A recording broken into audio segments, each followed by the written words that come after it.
Close your eyes for a moment and test a simple idea. What if the feeling of already having is not poetry, but a lever that moves the visible world? What if certainty, not chance, writes tomorrow? And what if the proof you are waiting for is waiting for you to stop waiting? Keep listening. In a few breaths, you will know how to step into the end so completely that life has to follow. You do not wait for the world to change before you change. You change within, and the world, like a faithful shadow, must follow the body that casts it. You are not a beggar at the gate of circumstance. You are the operant power, the one who decides what state you occupy and therefore what facts congeal around you. Before we go further, ask quietly, what am I assuming about myself right now? Hold that question. We will return to it again and again until it becomes a key that fits every lock. Imagine now not as one who hopes, but as one who knows. Walk as if the thing you seek already rests in your hand. Feel the texture of success in your palm, the warmth of love in your chest, the safety of abundance beneath your feet. If wealth is desired, let the imagined weight of gold bow your wrist. If companionship is your aim, let the felt embrace steady your breath. You never question whether the sun will rise. You know it will. Hold your vision with the same certainty and notice how doubt loses its voice. The world you see is a report sent by the beliefs you hold within. If the shadow displeases you, do not attack the wall. Change the light. Dwell deliberately in the assumption that your desire is already fulfilled. Speak from fulfillment, not from longing. Move in the rhythm of one who already possesses the thing other people chase. Make this your quiet test. Do my thoughts, words, and small movements align with the end I claim? If not, return to the end. Return to it as often as needed. That is not failure. That is craftsmanship. Do not chase. Chasing confesses separation. Embody. The moment you assume the state of having, reality begins to bend toward your conviction. The law is spare and unmoved. What you accept as true hardens into fact. Life is your mirror, exact and obedient, reflecting the state you persist in occupying. Align with the feeling of the fulfilled desire, and watch how doors you once pushed begin to swing of their own accord. There is no external tribunal deciding your share. You are the cause, never the victim. What you accept, you experience. What you persist in feeling, you manifest. Shift from wanting to knowing, from seeking to possessing. The instant you live as if it is done, you quietly command the unseen to arrange itself in your favor. Nothing hides from the one who lives in the end. Nothing is withheld from the one who dares to assume and keep assuming. Now test this with your senses. Everything in the visible world was once invisible, held first as an impression in someone's inner sight. A house was once a plan no one else could see. A melody was once a silence that only one person heard. Your desire is no different. It already lives in the unseen. Your task is not to wrestle it into being, but to match it in feeling until the outer must echo the inner. Ask again, what am I assuming about myself right now? If the answer carries lack, you have found the single lever to move. Most people react to what is and call it realism. They wait for proof, then try to believe. That order never works. The mirror does not smile first. You do, and the reflection follows. Belief before evidence is not naivete. It is the only method the world has ever obeyed.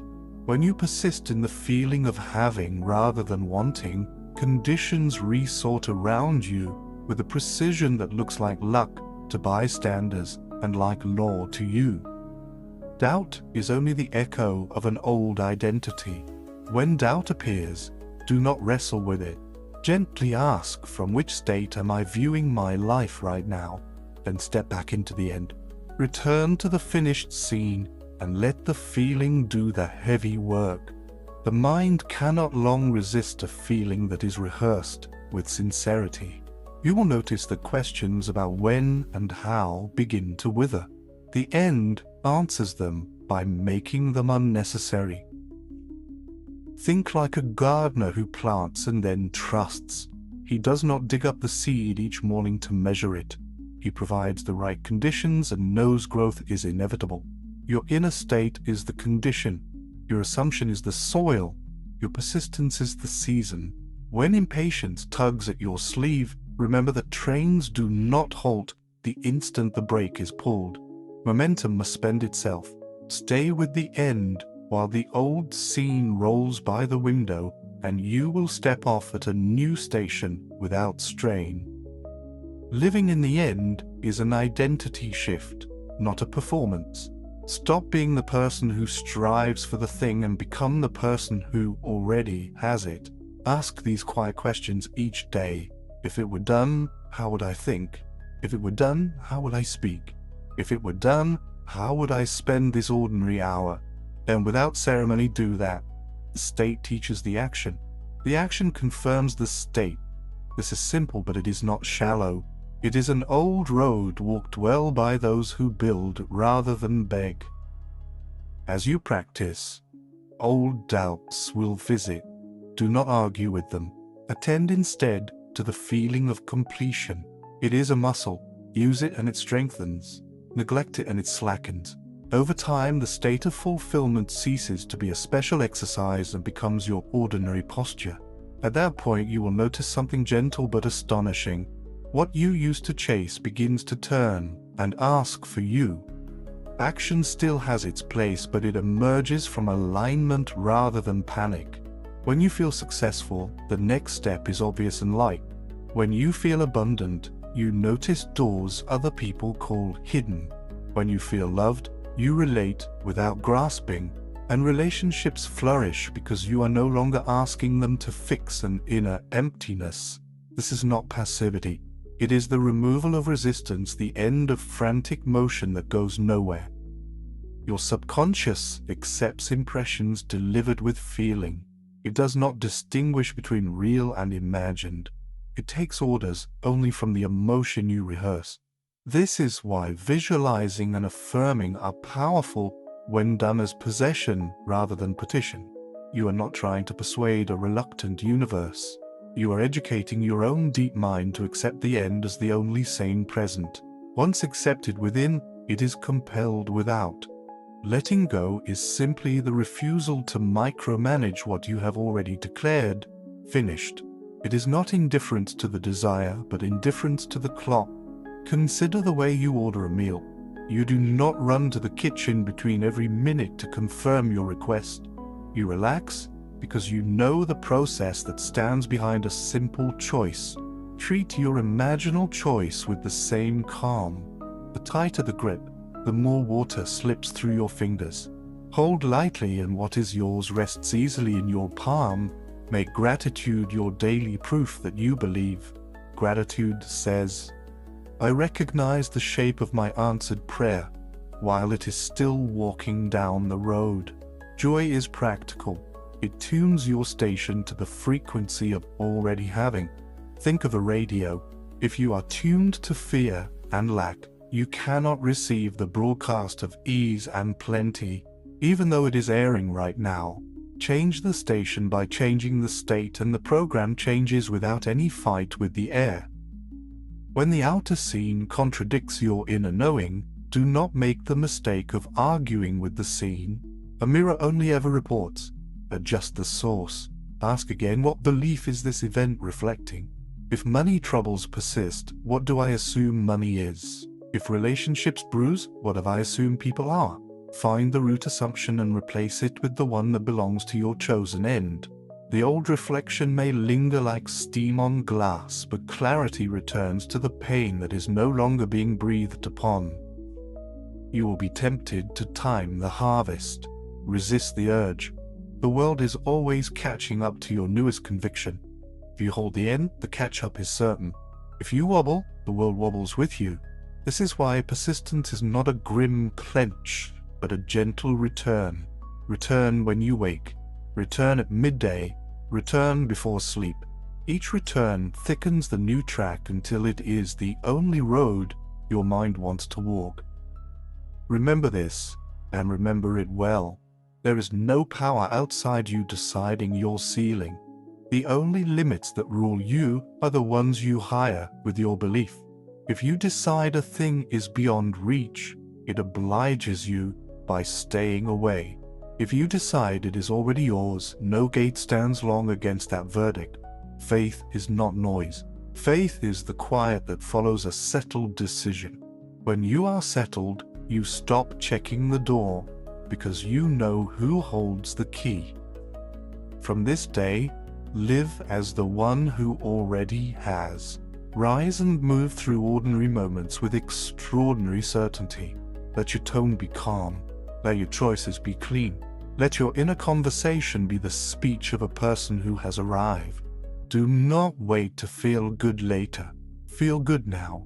Do not postpone worthiness. Stand in it now. Reality will crystallize around that stance because it has no other script to read from than the one you hand it. If you want a simple practice, take this with you.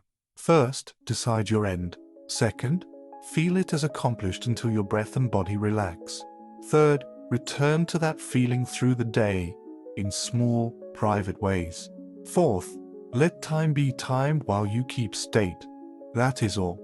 4 small doors that open into large rooms. You began with a question.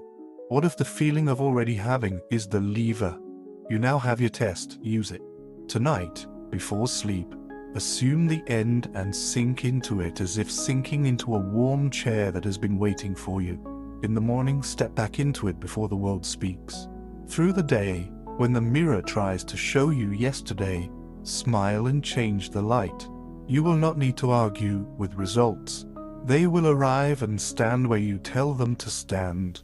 This is simple. This is old. This is yours. Now ask once more, what am I assuming about myself right now? Answer from the end.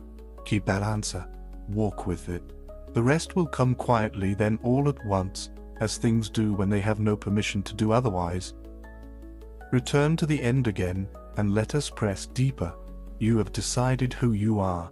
Now prove it to yourself in the smallest places where habit used to rule. When you pour water, pour as the person who has arrived.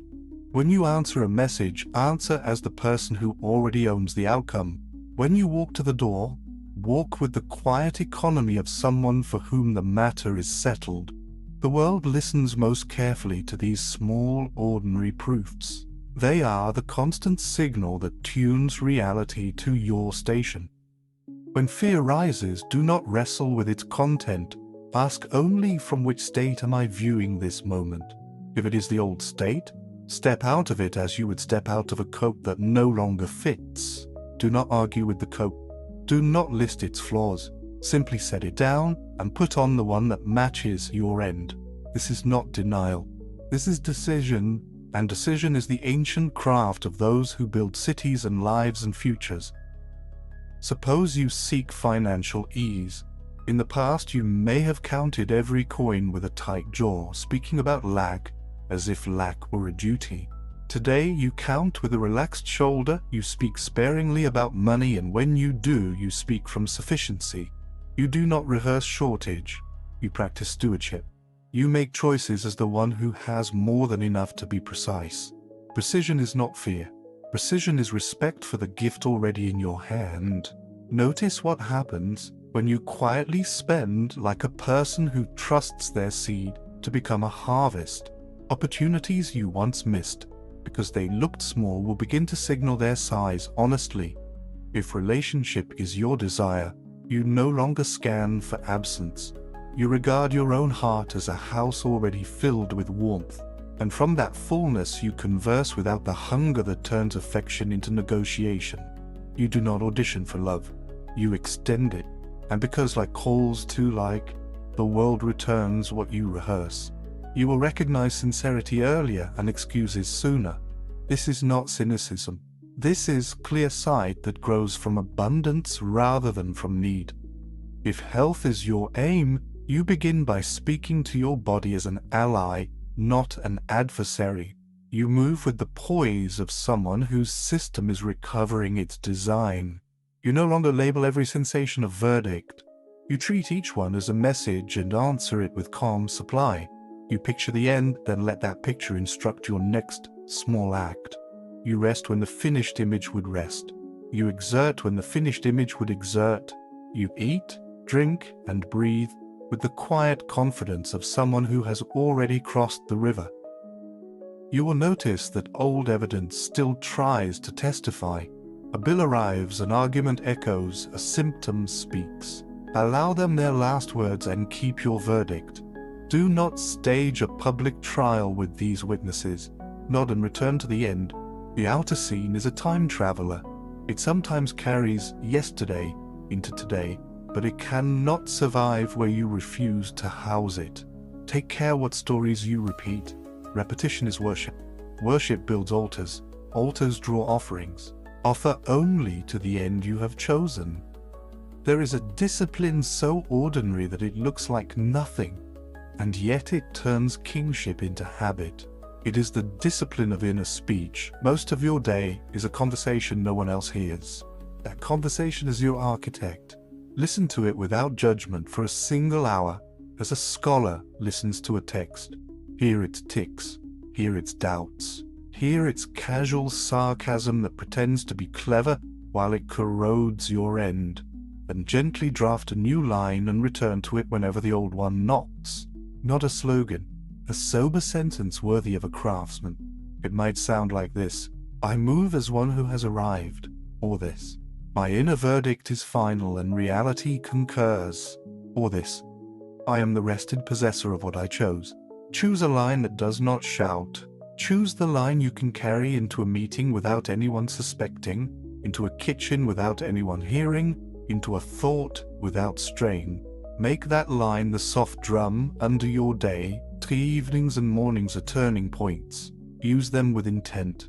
At night, when the day's noise fades, slip into the end as if it were a chair that remembers your shape. Let your breathing match the breathing you would have if the matter were concluded. Ask one clear question: if it were done, how would I drift to sleep? Then drift that way. In the morning, do not let the world rush in first. Hold the finished feeling for a few breaths longer than is comfortable. The world will wait its turn. It always does for people who know where they are going. You may be told that this is fantasy. Test it rather than debate it. Keep simple records like a careful farmer. Note the state you kept, the small actions it produced, the shift that followed. You are not chasing miracles, you are measuring a lot. When your records convince you, your tone will change. You will stop trying to sell the method to yourself. You will simply use it with the quiet of a master who has checked his tools and found them true. Some will ask about action. Action is not the enemy, frenzy is. Proper action is the path that appears under the feet of the person who has already arrived. You make the call because the finished scene would have you make it. You decline the meeting because the finished scene does not need it.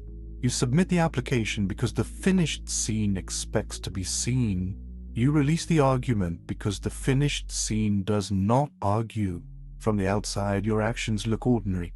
From the inside, they are clean and surprisingly light. Guard against the counterfeit of this practice, which is daydreaming. Daydreaming comforts, then leaves you where you were. Embodiment settles, then moves you without strain. If your inner work makes you inert, you have slipped into the theater. Step out, return to the end, and ask one practical question.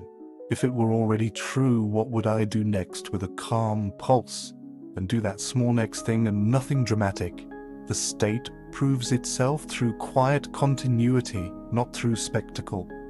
There will be days when memory drags you back into the old state like a river that pulls at the ankles. Do not call this failure. Call it a lesson in gravity. The solution is not to curse the river, but to build a firmer bank. The bank is built by returning to the end more often, not harder. Short returns, many times. A breath in the doorway before you speak. A single sentence in the car before you step out. A minute with eyes closed before you answer the phone. These are bricks. Laid daily, they outlast the flood. If you wish to test the depth of your assumption, notice how you react to delays and surprises. The old state panics at delays, calls them denial, and demands a sign. The new state treats delays as the clatter of old scaffolding being removed. It keeps its poise when a door seems to close because it understands doors. A closed door is often a hallway. Walk it without commentary. Many who practiced before you found that the door they first wanted was narrow and low, while the door they received was wide and dignified. This is why we let go of the staging and keep only the end. Practice. Also the art of gentle refusal. When conversations around you rehearse lack, decline to join the choir. Silence is a form of selection. If a reply is required, answer with a sentence that does not betray your end. You are not responsible to correct every voice. You are responsible to be faithful to your own. Faithfulness is not loud. It is consistent. Because you value tradition, take courage in knowing this is not a new doctrine wrapped in new words.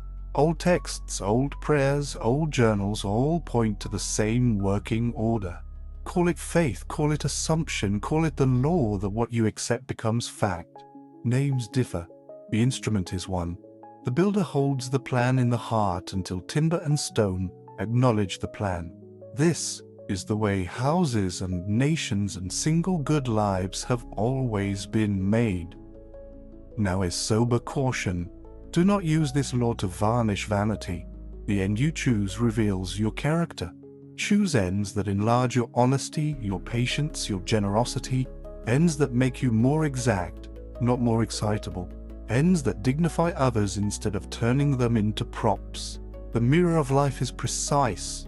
If you choose an end that shrinks your soul, reality will hand you a smaller room. If you choose an end that stretches your stature, reality will quietly raise the ceiling.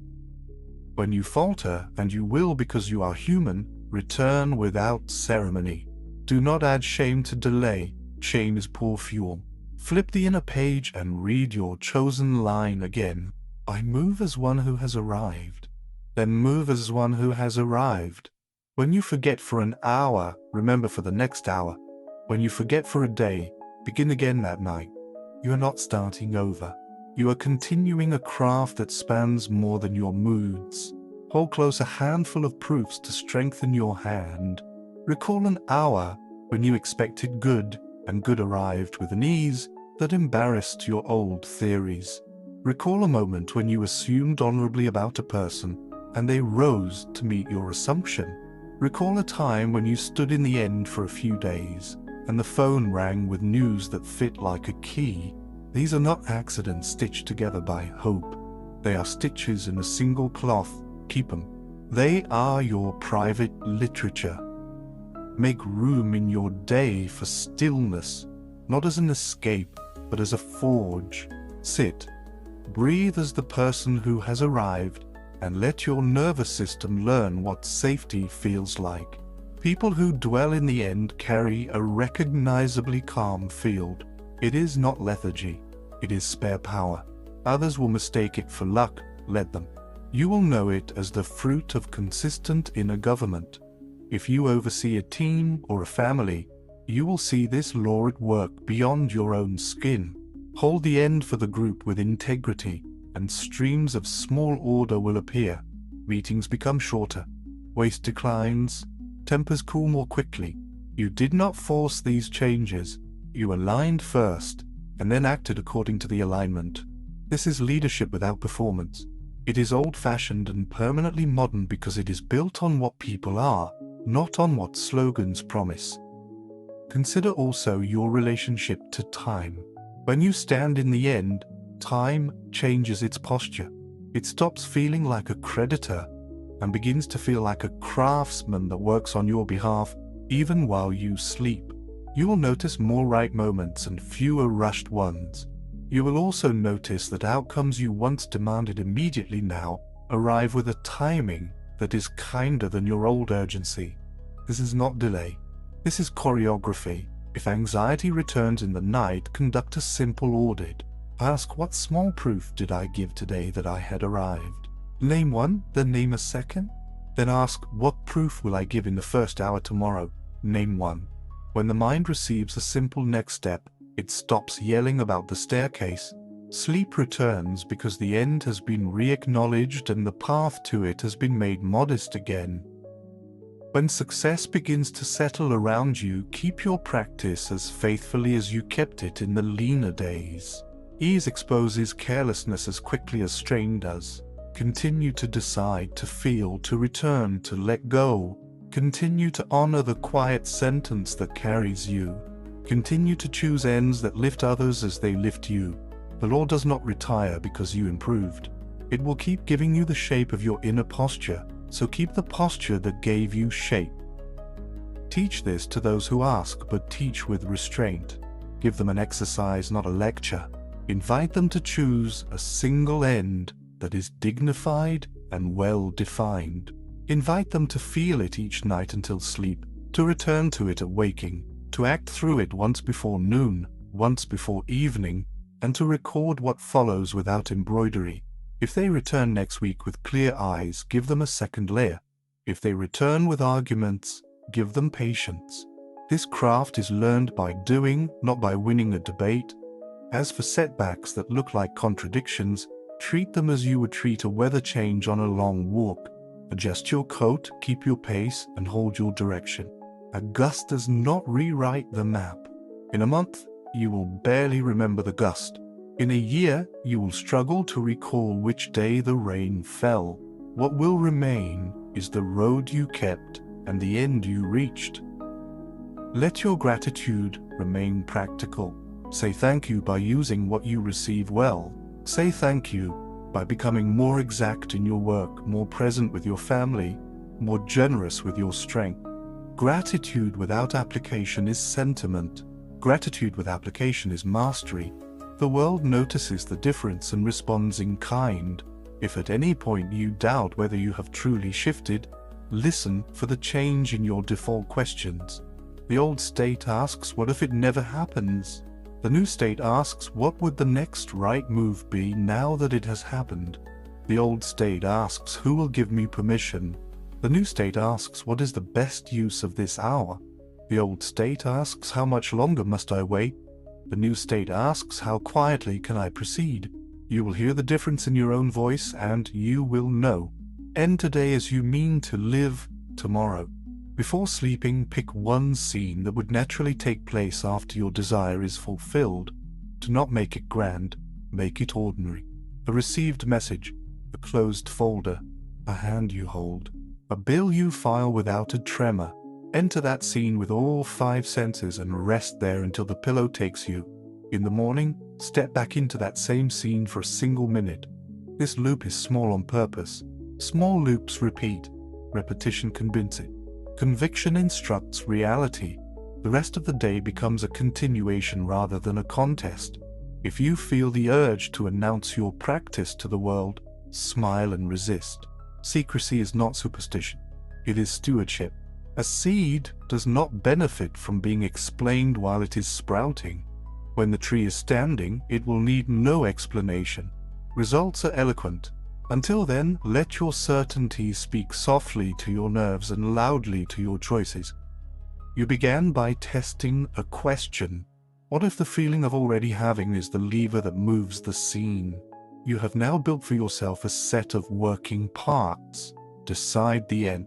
Feel it to quietness. Return often. Act lightly from that state. Release the clock. Record the proofs. Protect your inner speech. Choose noble ends. Repeat. These are not slogans. They are tools worn smooth by many hands across many years. Use them. And when the day arrives, as it will, when you look around and realize you are living inside the scene you once rehearsed, do not call it magic. Call it the honest wage of a mind governed by decision. Stand for a moment in the doorway of the life you made and give thanks without drama. Then, as craftsmen do, choose your next end with the same calm, for the point was never to hoard outcomes, but to become a person for whom good outcomes are native. Ask now, one final time, what am I assuming about myself right now? Answer from the end with fewer words than before. Carry that answer with you like a quiet seal. Walk forward. The mirror will keep its promise.